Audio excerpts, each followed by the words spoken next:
Good afternoon, everyone, and welcome to RJ's for today's edition of Lunch with Monty Coleman.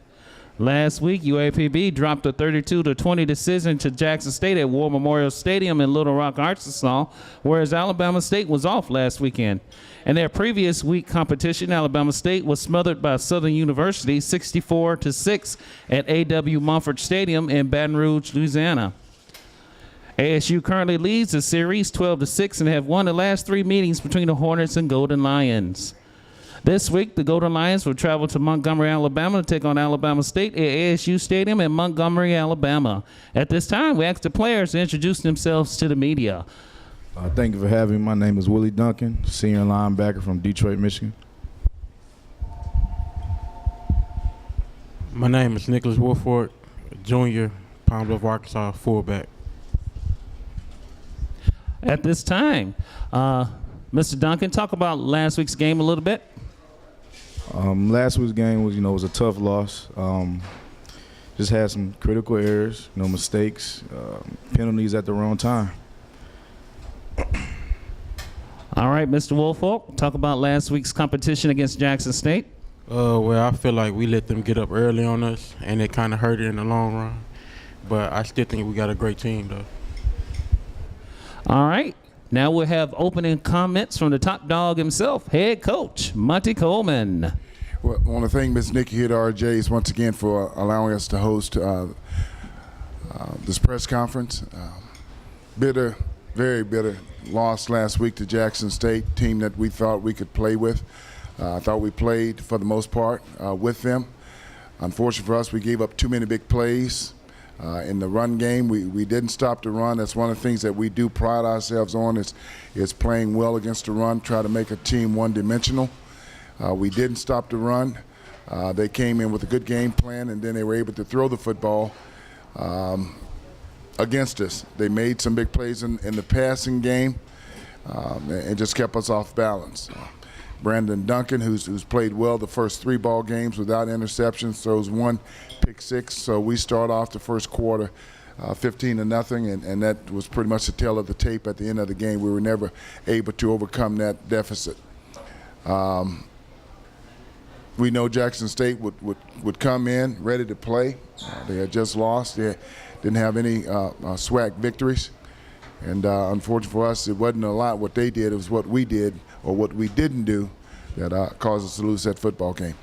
But we have put that behind us. We're now gearing up for Alabama State. We'll travel there on Friday to take on the Hornets this weekend. What have you seen about Alabama State on film, Coach? Alabama State's a good football team. Unfortunately, they've been shooting themselves in the foot also. They played well last week. They moved the ball. They have both a good running game. They're going to blitz you on defense. They throw the football very well, but they have turned the football over several times on offense, and that's kind of hurt them a little bit. But as far as their ability to play football, they're still a very good football team, very well coached. All right, at this time, we open up some questions from the media. Mr. O.C. Brown. O.C. Brown with the Pine Bluff Commercial. Coach Coleman, first of all, like you said, turnovers played a big part in the game. Could you talk about going forward and being able to correct those mistakes and eliminate those in order to have more success? That's one of the things that we try not to do every game, or any team for that matter, is have turnovers. We want to win the giveaway-takeaway ratio every game. We lost that by one. They turned it over once. We turned it over twice.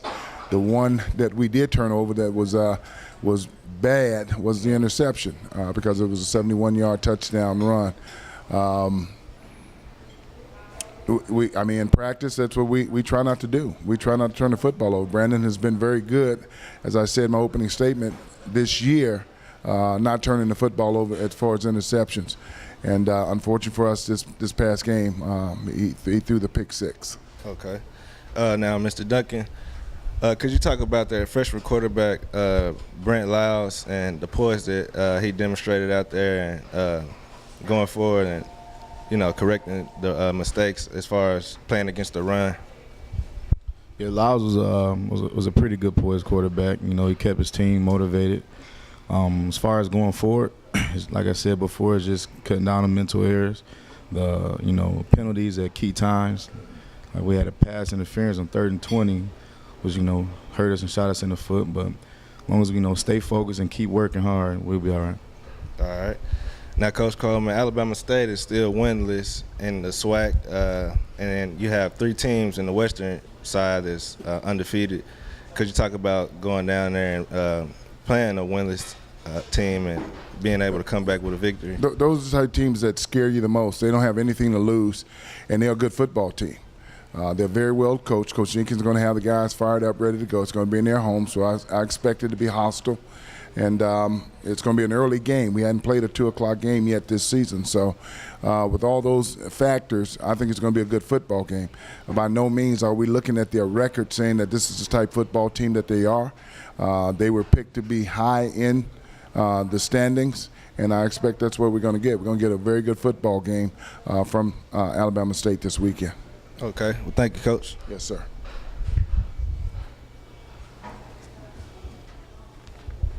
All right, we hear from Mr. Bubba Pettigrew.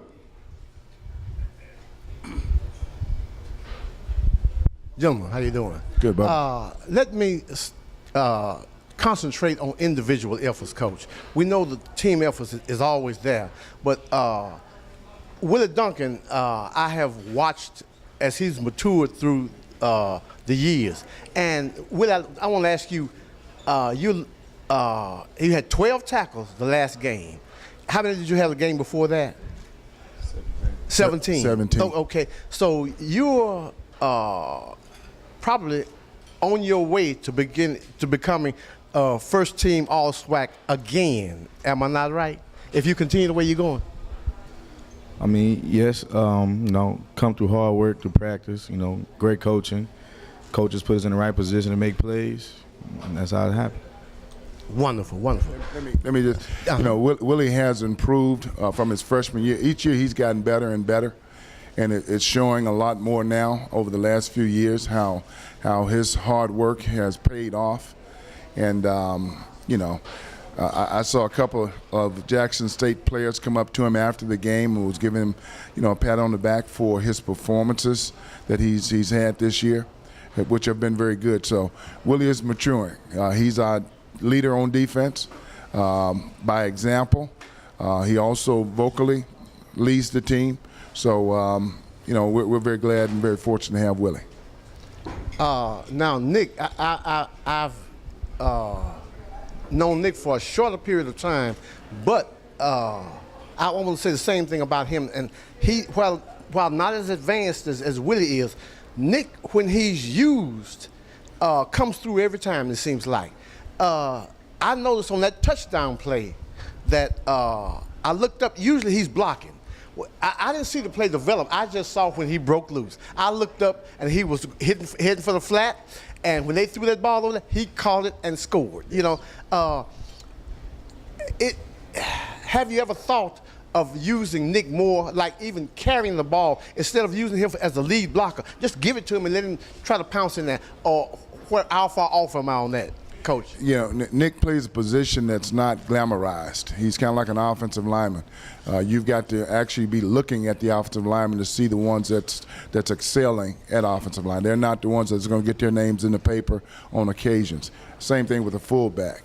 Unless you catch a touchdown pass or run a touchdown in on a run play, you're not going to get the credit for blocking for the guy who got the touchdown that's the tailback. But Nick comes to practice every day. He comes to the meeting with the right attitude. He's the kind of guy that we wish the whole team was like. He does the things that we ask him to do. He doesn't get down if he's not getting the ball. We do have plays, certain formations that the fullback will get the ball to run. We hadn't seen it this year, but we do have plays in for him, and he never complains about it. He comes to work and he leads, and that's what we're looking for. Now, Coach, I want to ask you about is it Saffron Alcorn? It seems as though because of his size and lack of height that he gets picked on. He's not able to jump as high as maybe the person he's trying to cover. Is there a problem there, and is there a solution to his height problem situation? Yeah, we're hoping that he grows, but I don't think it's going to happen. Alcorn is 5'7", and he actually won the position. We've got a 6-foot corner, and Alcorn actually played better in the spring and in training camp, and that's the reason why he's playing. Now, a lot of teams, the corner opposite of Alcorn is 6'1", 6'2". So, I mean, you do the math as far as offense. Am I going to throw toward a 6'2" corner, or am I going to pick on the shorter guy? And it was very obvious in this last game against Jackson State. By no means am I saying that Alcorn can't play the corner position.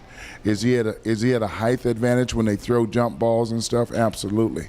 And there was a couple of busted coverages in there that kind of put him in the position or put him in the coverage, but it really wasn't his man. So,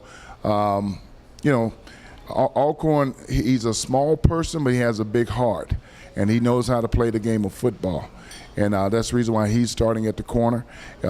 We can't just put anybody on the field. We try to put the best 11 on the field at all times. And right now, at the cornerback position, he's one of our better corners, regardless of his size. And if you ever played sports before, you may have always seen a guy that was in stature not very big but had a big heart. And he always stood out. That's how Alcorn is. And one last question concerning Ted White, your offensive coordinator. Yes. I've been impressed by his play calling. Now, this is his first year, and I like the play where Nick scored a touchdown. Yes. You know, had it not been for the interception that you just alluded to earlier, yes, we could have very possibly won that game. And so I want to compliment him on his third game in, a new coach, on his play calling, because it seems as though he's on the right track if we can get the execution down. And I agree with you. That's the reason why I brought Ted White in. Ted White is and I alluded to this last week. He's a offensive coordinator that knows how to develop young quarterbacks. We've got 5 young quarterbacks on our football team. And he's doing a good job with them. You know, prior to this last game, Brandon Duncan, which we struggled last year at quarterback, we played 3 quarterbacks, and we probably had 9-10 interceptions at this set in the season. We've only thrown 1 interception thus far. Unfortunately, it was a pick 6, which hurt us very, very bad, but we can see the quarterbacks progressing each game in Brandon Duncan. So I'm pleased with what Ted White is doing. This is his first year working with the team, with the offense, and we can only get better. All right, Coach, what are the keys to victory this week? The key to victory this week is starting fast, finishing. Got to play for 60 minutes. We can't have the critical errors like we had in this past game. And one of the things that we definitely can't do, we've got to take the ball away, but we can't give it up. We've got to win the giveaway-takeaway ratio. And the last thing is we've got to win on third downs, both offensively and defensively. All right. Thank you, Coach. If there are not any more questions, let's give Miss Nikki and RJ's a round of applause for having us today. Also, your Lady Lions volleyball team will take on Southern University on Friday, September 30th, and Alcorn State on Saturday, October the 1st at H.O. Clemens Arena, with a 6:30 start slated for both days. So come on out and root your Lady Lions on to victory. Your Lady Lions soccer team will also be in action this weekend, with UAPB taking on Texas Southern on Friday, September 30th at 3 p.m. and will take on Prairie View A&M on Sunday, October 2nd in a 1 p.m. start, with both matches scheduled to be played at Pomfrey Stadium. Once again, we want to thank you for coming and having lunch with us. Until we meet again, keep those emails and tweets coming in, and have a wonderful Golden Lion Day.